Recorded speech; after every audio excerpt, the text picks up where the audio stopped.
sets up the defense that says if you. No, it doesn't. I just wrote it on the state's cover letter. That's the one that's going to go up on appeal. So. Now, if you want a copy. Will you initial it then? Yes, sir. Stating that you wrote it in or sign it? Yes, sir. Probably should have done that. This is what? 11/6.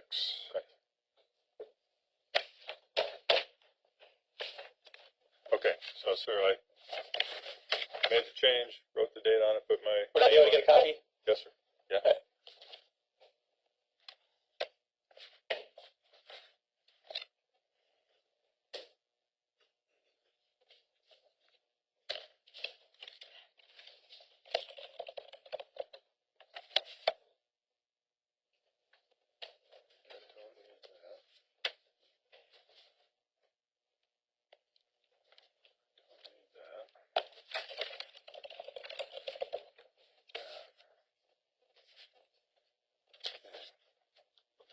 So we should be ready. Are we ready?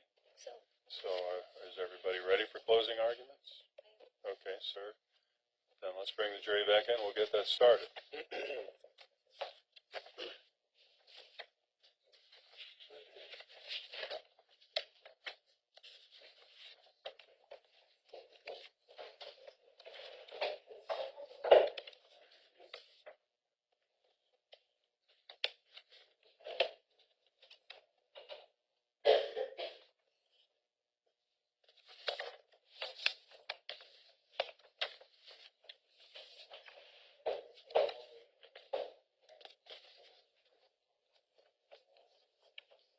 Turn it sideways real quick because I don't want him to see anything until I get started.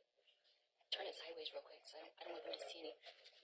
Okay. All right, well, wait just a second and don't turn it on. No, that's okay. I just don't turn it on until I get this. Okay.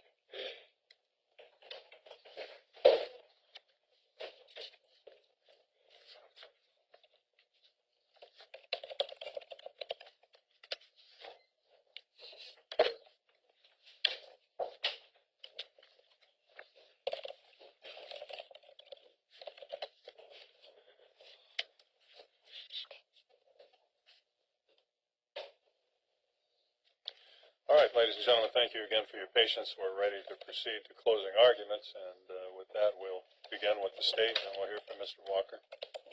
Thank you, Your Honor. Thank you again for your patience. We've all been working very hard here, and this is kind of the last time you'll be able to hear from us. We're going to surmise what we think that the evidence was presented, and then it'll be in your hands. So again, thank you very much for your time. I'm having Mr. Benson pull up what is the jury instruction. When Your Honor gives you this task of deciding what evidence has been provided to you and whether the state has met their burden, he's going to give you a packet of jury instructions. This is an example of one of them. When you go in, you're going to ask to be picking a foreperson and then go through this jury instruction process. At the beginning of this case, His Honor talked about the crime that the state has posed against Mr. Walker. And when you're back deliberating, you are going to be asked as a group, a unanimous group, to find the defendant. I would ask you to find him guilty, but I'm also required to prove each and every element of the crime. Each and every element of the crime is listed out here. It will also be listed in your jury instructions. What Mr. Walker was accused of doing was intercepting communication. And what the state I have to show to you was that on or about August 18, 2014, Mr. Walker, did knowingly obtain the whole or part of a conversation by means of a device comprised of sheet or apparatus, whether mechanical, electrical, manual, or otherwise, if not all participants in the conversation not being specifically informed that their conversation was being obtained. Judge Little Hills talked about when he was in court that day, he was watching Mr. Walker's associate, and when he was in open court, he was unaware that he was being recorded. He was unaware that the conversation between he and Mr. Johnson was being recorded, and Judge Little Hills told you that had he known about that, he would not have allowed it. He was on the bench, as you see His Honor here today, and you also saw video evidence of the recording, which would have been in the back, somewhere in the back of this courtroom. You heard testimony that the judge not only didn't see Mr. Walker, but he didn't see his device. Mr. Walker did not obtain permission, nor did Judge Little Hills give it. That's simply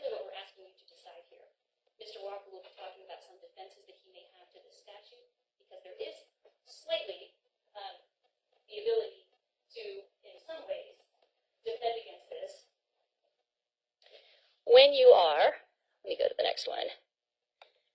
Obtaining the contents of communication does not apply when persons who intercept or attempt to intercept with the unconcealing recording device the oral communications that are a part of any of the following: public, semi-public meetings such as hearings, governmental bodies, quasi-governmental bodies, trials, press conferences, public speeches, rallies, and/or sporting events. So when you see reporters that are out here with their microphones and they're putting them in people's faces, they're not necessarily going to be violating the statute that Mr. Walker violated on August 18th. So this could be a defense to the crime. However, what this is a defense to is, as I highlighted here in red, the oral communications. You did not just hear oral communications, you also heard video. You saw a video. You saw Judge Littlehill's in the video. If you don't remember seeing that, it's in evidence and you can review it. So Mr. Walker's defense to the argument that he was only in a trial and it was a public proceeding would not apply in this case, in my opinion. So simply that's the case. That's what you're here to decide. Did the state prove beyond a reasonable doubt that on the 18th of August was Mr. Walker here in open court recording the conversation between Mr. Johnson and Judge Littlehill? And was that legal? And I'm submitting to you that it's not. Thank you. All right, Mr. Walker, it's your opportunity. Okay, well,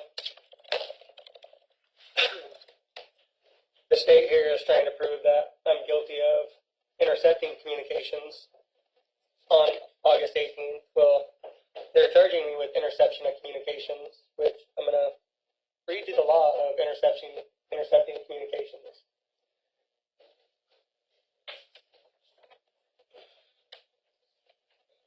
ORS 165.543, interception of communications. It says 1, except as otherwise provided in ORS 133.724, or as provided in ORS 165.540, obtaining contents of communications.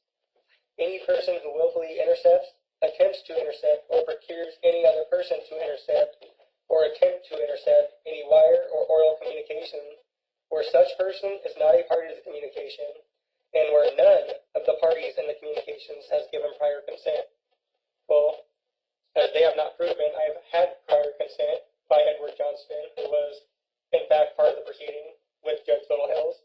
Your Honor, I want to object. He's arguing facts not in evidence and nothing before the jury. This statute that he's citing is not before the jury's consideration. Okay, so that is... Well, I want to counter object because she just had interception of communications on her presentation. Let's pull it up and see what it says.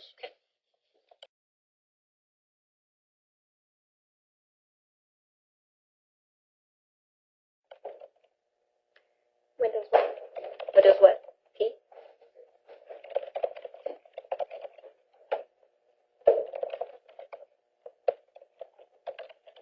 Yep, there we are. Interception of communications. Okay. And that's the original charge that they've been charging me with since August 18th.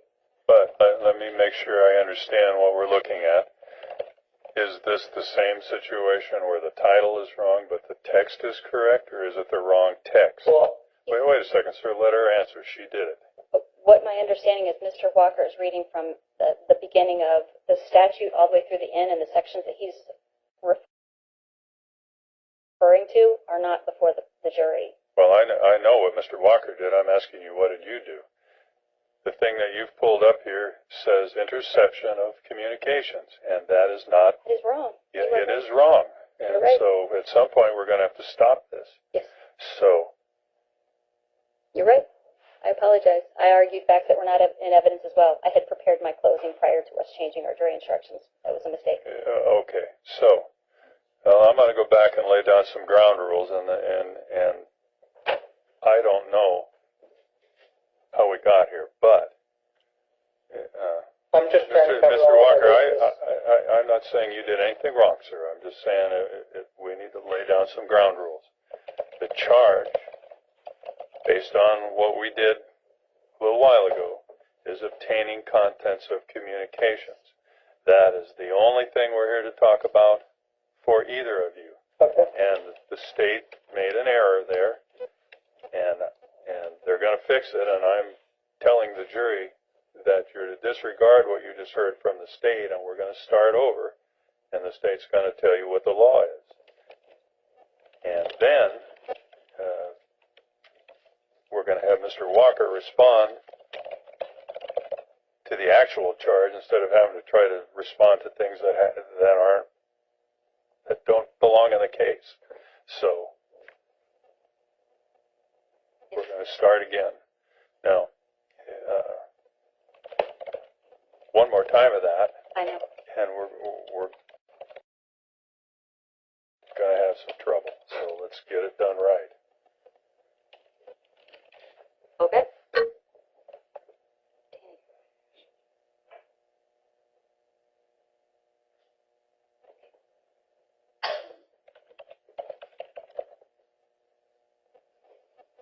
And ladies and gentlemen, I'm going to tell you this, that when you go back to the jury room, I'm going to read these things over again, and I'm going to make sure you get the right law. So no matter what you heard out here just a minute ago, it's the instruction we send into you that you have to look at to determine what the law is and whether it was violated or not violated. So let's try it again. And are you sure you've got the correct statutory language? I mean, the title looks right, but that doesn't mean the rest of it's right. While we were working, Your Honor, I changed it and made sure that it reflected the jury instruction, the actual elements. I just did not change the title, and that was, again, I apologize, that was... So you're satisfied the text is accurate? It reflects our jury instruction. I believe it is accurate. Okay.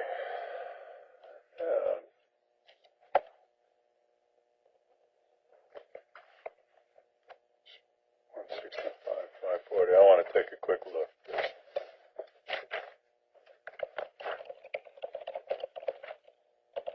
I object to this Okay, sir. on the grounds that we just covered it, and my objection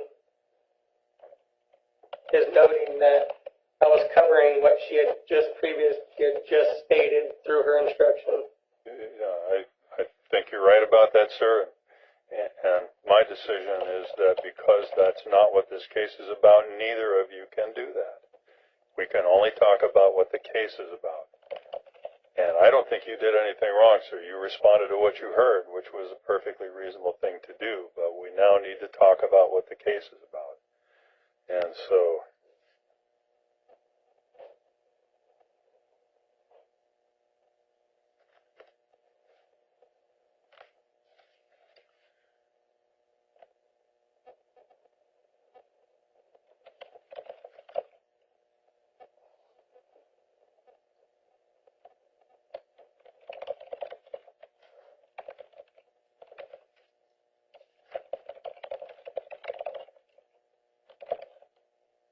So is this coming from 1C, 541C?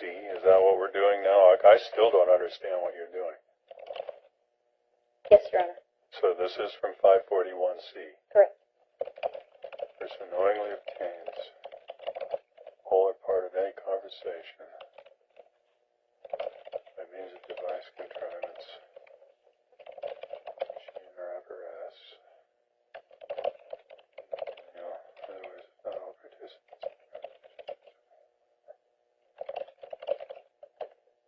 Okay. All participants in the conversation not being. Okay. Let's go ahead. Thank you. And again, I apologize for clarification. I mislabeled the statute. Everything that I've argued and explained to you before, I would like you to just remember, and I would encourage you when you do go back to the jury room, anything I say, anything Mr. Walker says, is not evidence. I'm arguing to you what I believe the evidence did show, and then also the jury instructions. Because I'm required to prove to you beyond reasonable doubt all of the elements of a crime, I was focused very clearly on the elements and not necessarily the title. And so that was a clerical error, and I do apologize. But beyond that, I would like you to pay attention to what I was arguing and how it fits. I hate to interrupt you, but I thought you were done, and Mr. Walker was. I thought Mr. Walker was to go. So that's what we're going to do. You're going to take a seat. Mr. Walker, you can make the arguments you need to make. As I told you before, the state gets the last word. You can cover what you need to cover, counsel, when Mr. Walker's done with it. So go ahead, sir. Okay. The state's arguing that I unlawfully obtained contents of communications. Well, I'll read that statute to you, which is ORS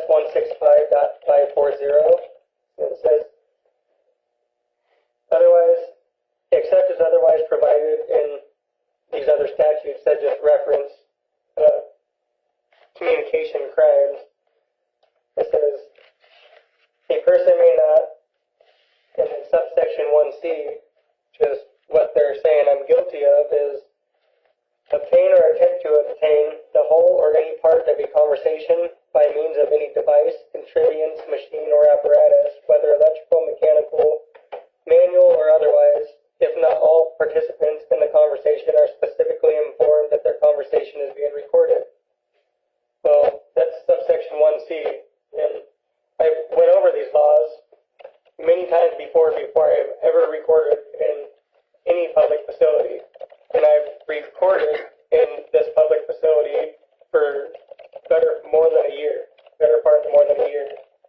And I understand, well, I know that in subsection 6A of this same statute, it says, the prohibitions in subsection 1C of this section do not apply to persons who intercept or attempt to intercept with an unconcealed recording device. Now, if you remember the video that you guys seen of the hearing that had been recorded, and if you can remember when I was questioning Craig Mitchell, the Newport Police Department officer, I gave an example of how I was holding the recording device and where it was, and it was above my head. It was about here above my head, clearly unconcealed, not trying to conceal, and I have the definition of conceal means to hide, secret, or withhold from knowledge of others, to withdraw from observation, to withhold from utterance or declaration, to cover up or keep from sight,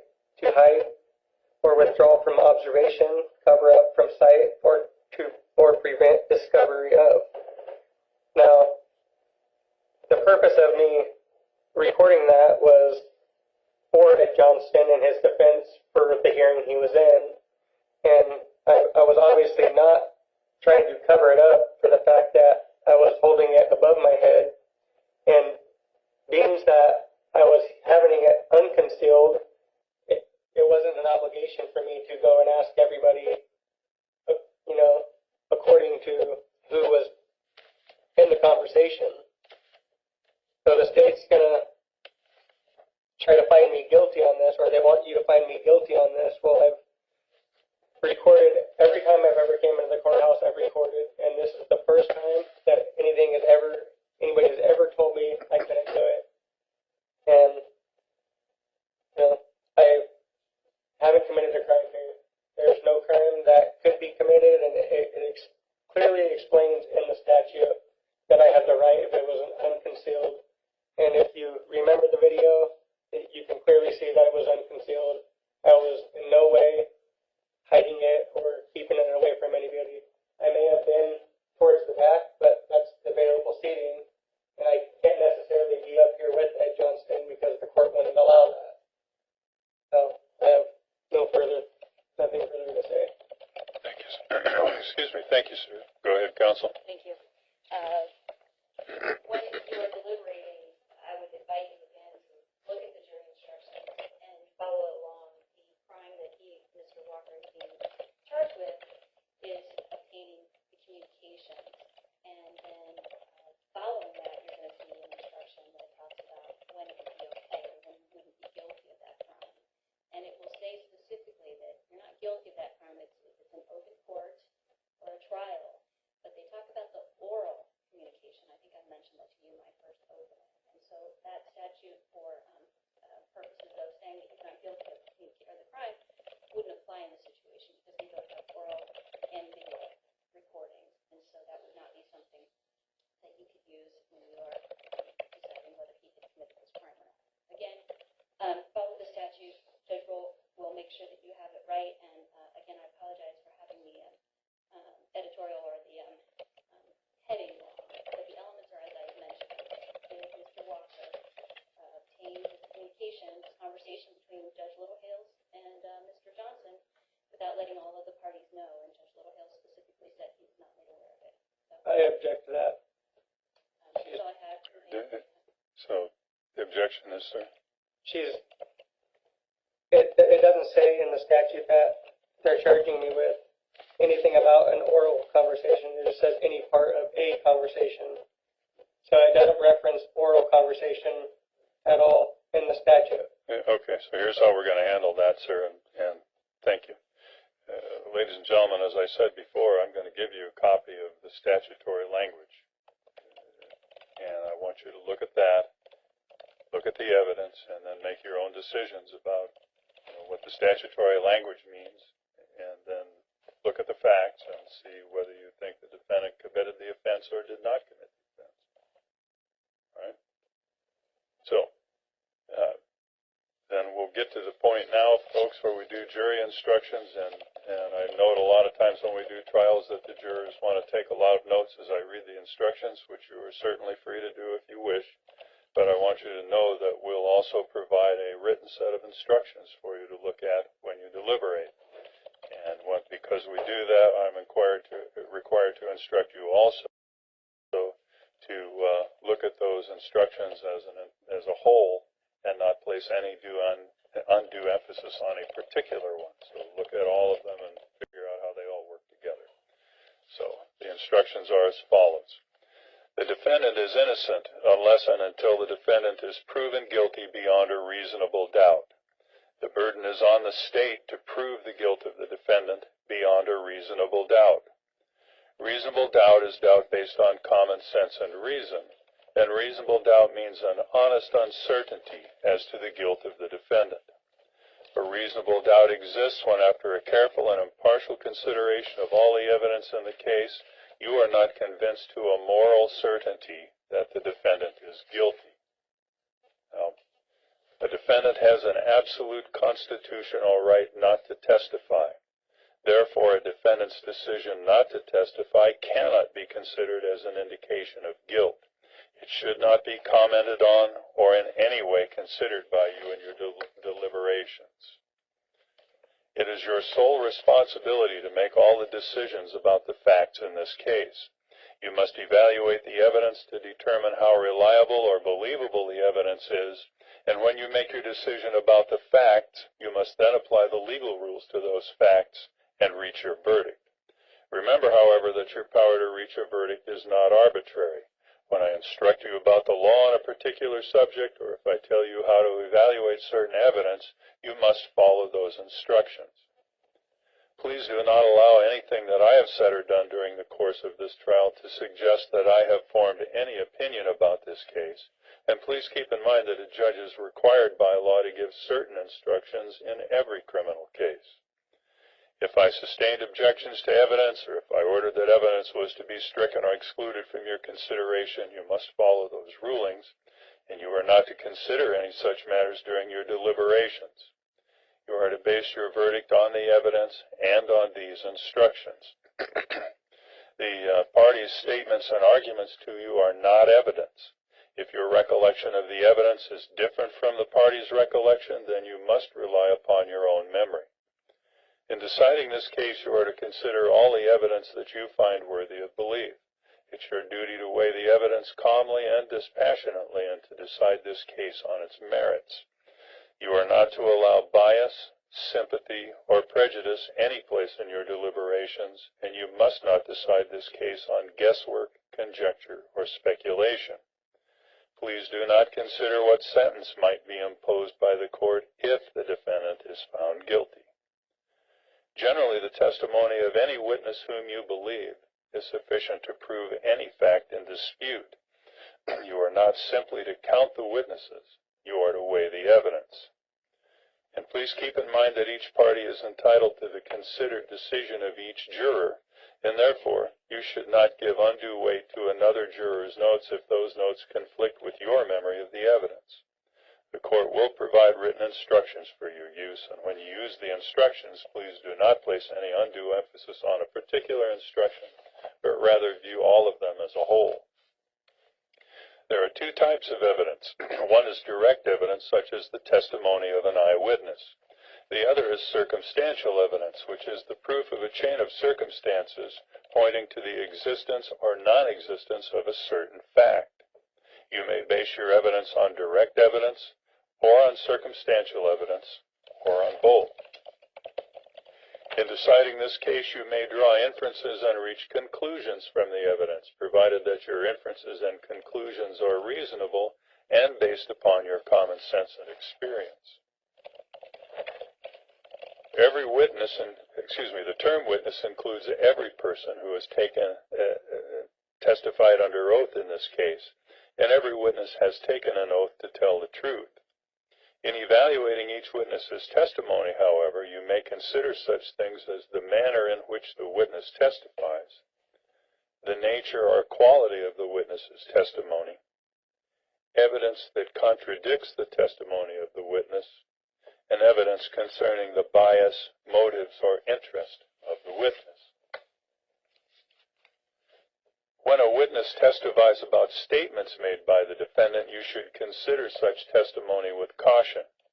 In reviewing such testimony, you should consider, among other things, the following items. Number one, did the defendant make the statement? And if so, did the defendant clearly express what he intended to say? Number two, did the witness correctly hear and understand what the defendant said? Number three, did the witness correctly remember and relate to you what the defendant said? And number four, did the witness intentionally or mistakenly alter some of the words used by the defendant, thereby changing the meaning of what was actually said? If after weighing such factors you conclude that the defendant said what he intended to say, and that the witness to the statement correctly understood, remembered, and related to you what the defendant said, then you are authorized to consider such statements for whatever you deem them to be worth. Oregon law provides that a person commits the offense of obtaining contents of communication if the person knowingly obtains the whole or part of a conversation by means of a device, contrivance, machine, or apparatus, whether electrical, mechanical, manual, or otherwise, if not all of the participants in the conversation are specifically informed that their conversation was being obtained. In this case, to establish the offense of obtaining contents of communication, the state must prove beyond a reasonable doubt the following two elements. Number one, that the act occurred on or about August 18, 2014. And number two, that Christopher Robert Walker did knowingly obtain the whole or part of a conversation by means of a device, contrivance, machine, or apparatus, whether electrical, mechanical, manual, or otherwise, if not all participants in the conversation are specifically informed that their conversation was being obtained. A person acts knowingly or with knowledge if that person acts with an awareness that his conduct is of a particular nature or that a particular circumstance exists. In the count obtaining contents of communication, when used in the phrase knowingly obtain the whole or part of a conversation by means of a device, contrivance, machine, or apparatus, knowingly obtains the whole or part of a conversation, this is still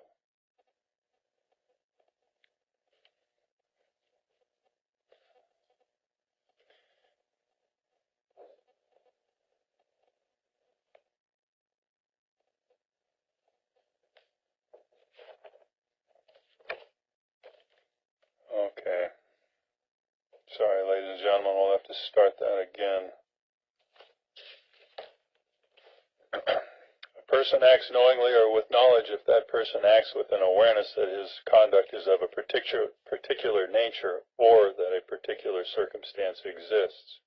In the count of unlawfully obtaining contents of communication, when used in the phrase knowingly obtain the whole or part of a conversation by means of a device, contrivance, machine, or apparatus, whether mechanical, electrical, manual, or otherwise, if not all participants in the conversation are specifically informed that their conversation was being obtained, the word knowingly or the phrase with knowledge means that a person acts with an awareness that his conduct